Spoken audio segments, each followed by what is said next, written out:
Muy buenos días, estimados estudiantes. Ahora en cuarto año vamos a ver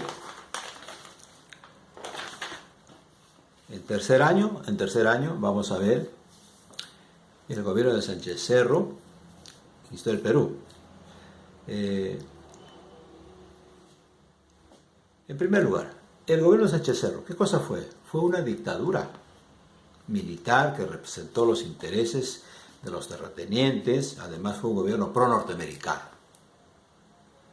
El contexto en el cual se desarrolló la dictadura de Sánchez Cerro fue la Gran Depresión capitalista de los años 1929, sus consecuencias, ¿no? Y el auge de movimientos totalitarios como el fascismo. Ahora, ¿cómo fue el proceso del gobierno de Sánchez Cerro? Económicamente el Perú en estos tiempos de los años 30, ¿no? Es dependiente de Estados Unidos.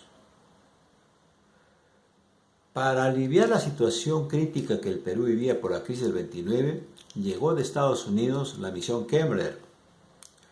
Pero entonces este personaje, economista norteamericano, dijo a Sánchez Cerro de que para que se alivie nuestra crisis económica habría que aplicar más impuestos a la población. Y de ese tiempo, de Kemmler, tenemos varios impuestos que pagamos hasta hoy día al Estado. El impuesto a la renta y el impuesto al salario. Hasta hoy día está vigente eso. Siempre en la historia del Perú, las crisis lo pagan el pueblo, el trabajador en este caso. Políticamente, Sánchez Cerro llegó al poder por golpe de Estado contra Leguía. Inmediatamente dio una ley llamada de emergencia para controlar a los movimientos violentos de aquella época, el APRA sobre todo, ¿no? Y también al Partido Socialista. Entonces hay una persecución política, ¿no?, a los partidos de oposición. Pero también hay que tener en cuenta de que Sánchez Cerro fundó su partido, llamado Unión Revolucionaria, para presentarse a las elecciones y legalizar su gobierno. Y es en ese tiempo en el cual se creó el Jurado Nacional de Elecciones.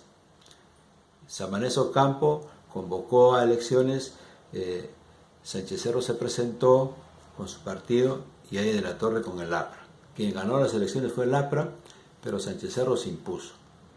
Y es a partir de ese momento como comienza una lucha muy fuerte entre el militarismo y el aprismo y a muerte.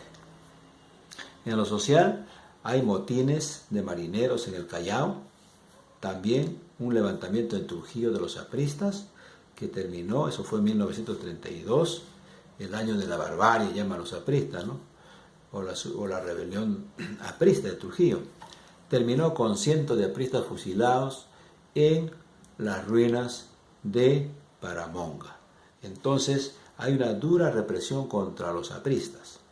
En el plano cultural, Sánchez Cerro clausuró la Universidad de San Marcos, que está considerado como un centro de subversión, de agitación estudiantil que cuestionaba el gobierno de Sánchez Cerro.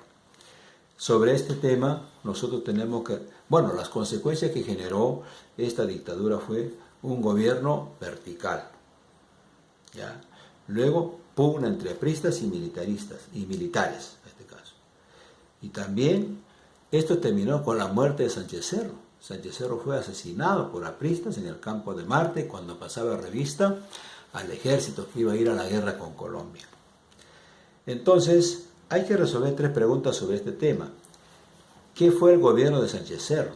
1 y 2. ¿Cómo fue la situación política durante el gobierno de Sánchez Cerro? Y 3. ¿Cómo terminó el gobierno de Sánchez Cerro? Son tres preguntas importantes que hay que resolver los jovencitos para poder entonces reafirmar nuestro conocimiento sobre este tema histórico del Perú muy bueno.